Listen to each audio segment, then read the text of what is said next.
menarik adalah terkait dengan bagaimana partai-partai yang akan berlaga pada pemilu 2019 nanti menggarap suara milenial. Saya cukup menarik adalah bagaimana melihat sepak terjang partai baru yaitu PSI, Partai Solidaritas Indonesia.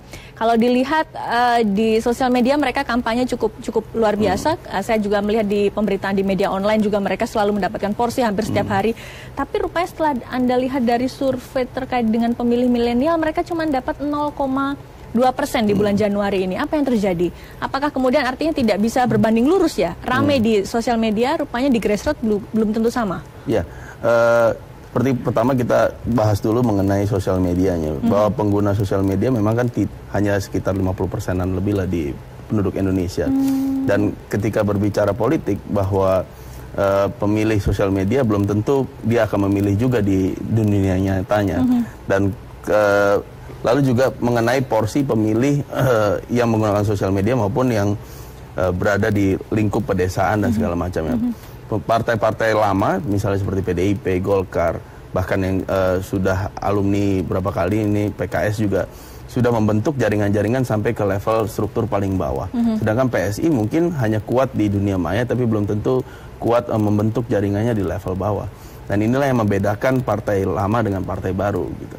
Oke, ada juga partai yang juga mencuri perhatian, Perindo.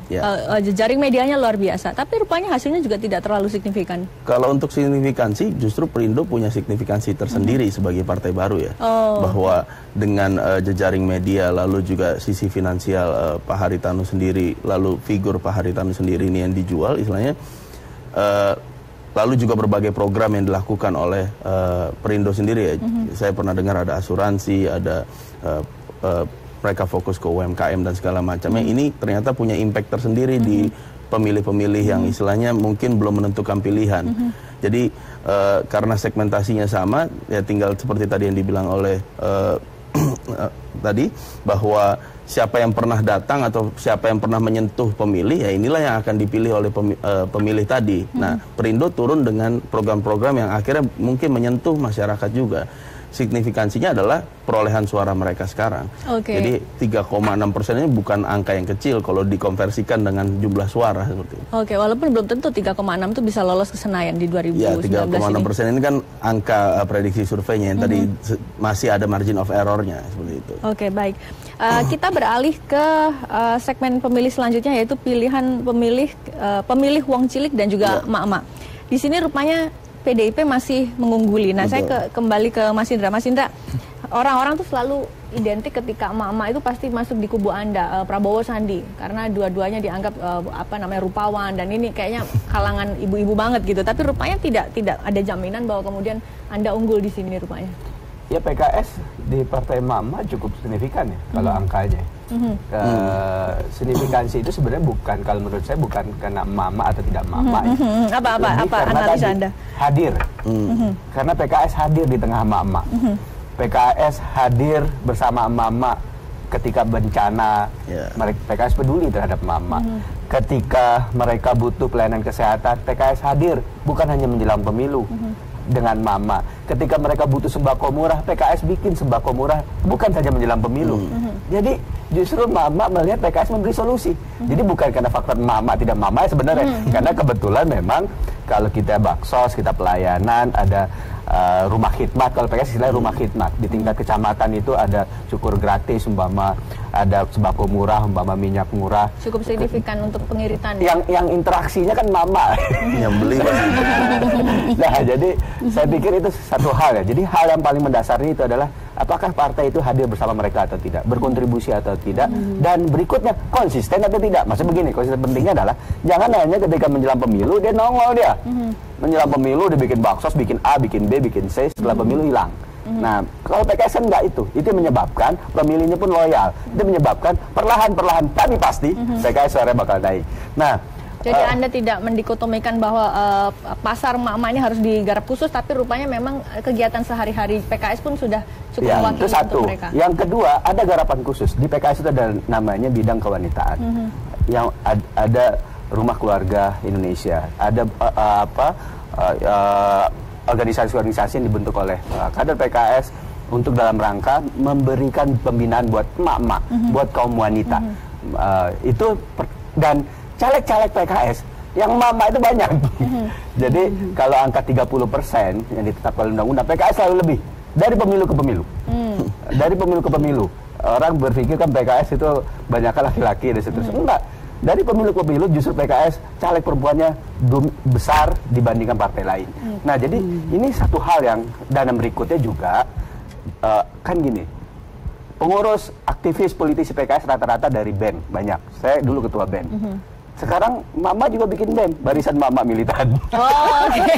Jadi ini cocok banget. Oke, Mbak Yen, apa yang akan dilakukan PDIP untuk bisa memperkuat basis kepemilih perempuan atau mama ini? Saya pikir kalau melihat angka-angka ini kan ini membuktikan bahwa PDI Perjuangan ini cukup eksis, gitu kan, loyalisnya masih banyak, gitu kan. Dipimpin juga mama. Karena kita tahu bahwa ini, saya mengamini loh dari PKS ya tadi ya, bahwa PKS hadir. Kalau begitu selama ini ya PDI Perjuangan hadir sebenarnya. Karena apa? Bisa mempertahankan angka seperti itu, ya kan? Karena kehadiran itulah yang membuat bahwa kepercayaan publik terhadap partai, terutama ke PDI Perjuangan, sehingga apa, konsistensi angka itu kemudian tidak turun secara drastis, ya kan. Ini membuktikan bahwa partai kami itu begitu masif memberikan kaderisasi dan kemudian memelihara lah mereka untuk tetap loyal kepada kami, karena kami memberikan kontribusi yang cukup jelas begitu. Apakah kan bagaimana memperjuangkan kesejahteraan mereka. Ya, begitu. Apakah mama itu punya sebuah pengaruh atau pemilih perempuan untuk menambah suara partai dengan kemudian mempengaruhi lingkungan sekitarnya? Saya pikir ini menjadi sebuah segmen yang menjadi rebutan ya kan, di kubu sebelah juga seperti itu, di partai-partai yang lain seperti itu. Tetapi karena kita sudah melakukan hal ini sudah lama, ya kan, hanya saja kemudian kita memperkuat, ya kan, memperkuat bagaimana kemudian segmen ini itu membuat strategi-strategi yang lain daripada yang lain lah, yang kemudian tidak dimiliki oleh partai yang lain. Yang saya pikir ini menjadi sebuah pekerjaan yang tidak kita tinggalkan, apalagi kan ibu-ibu ini kan bagian hal yang sangat krusial lah, di tingkatan bawah terutama. Nanti bagaimana kemudian cara mempengaruhinya. Ya kan, berbeda partai pasti akan berbeda strategi. Bagaimana segmen beliau akan berbeda. Bagaimana mempengaruhi emak-emak kita melalui segmen beliau kan gitu. Di partai di PDI Perjuangan juga akan berbeda. Tetapi ini menjadi sebuah pengaruh yang besar sebenarnya, bagaimana kemudian merangkul para ibu-ibu ini. Oke. Tambah sedikit. Silakan Mas. Ada 4 ya, 2 lagi yang ingin saya sampaikan terkait dengan mama. Kenapa mama menjadi satu hal yang penting buat PKS dan punya posisi yang bagus?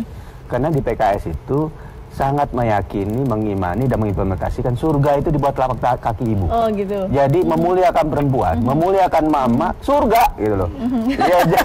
Jadi dengan demikian maka kontribusi terbesar buat mama itu bukan sekedar dunia, akhirat itu menyebabkan kader PKS, struktur PKS, politisi PKS punya energi besar untuk memikirkan mama lebih baik. Yang keempat adalah mama itu senang ada program-program unggulan PKS. Yang terbaru contohnya di launching. Komitmen memperjuangkan kalau PKS menang STNK gratis, SIM seumur hidup. Mama senang duit untuk bayar pajak yang tiap tahun bisa untuk dapur. Yang harus ngurus SIM sekian kali buat dapur, mama senang. Nah, yang berikutnya yang berikutnya contoh launching yang terbaru kemarin, pajak yang di bawah 8 juta nggak perlu ada PPh. Mama senang, nggak pajaknya buat dapur. Nah itulah terobosan-terobosan. Saya nggak deg-degannya nanti kalau program itu tidak dikomunikasikan ke mama, uangnya buat bapak-bapak. Ya kalau secara elektoral memang pemilih mama adalah pemilih yang paling militan. Itulah kenapa selalu menjadi rebutan. Dan berikutnya juga PKS itu kan ini, kadang-kadang PKS itu rata-rata ustazah, mereka nggak taklim, interaksi. Ketika dia lihat ustazahnya yang selama ini membina mereka memilih PKS, biasanya mereka akan mengikuti. Nah, itu dia. Baik, di segmen selanjutnya saudara kita akan membahas yang paling menarik hasil surveinya, yaitu adalah partai pemilih di kalangan terpelajar. Hasilnya justru berbalik, bukan PDIP yang jadi juara, tapi justru Gerindra. Mengapa demikian? Tetap bersama kami.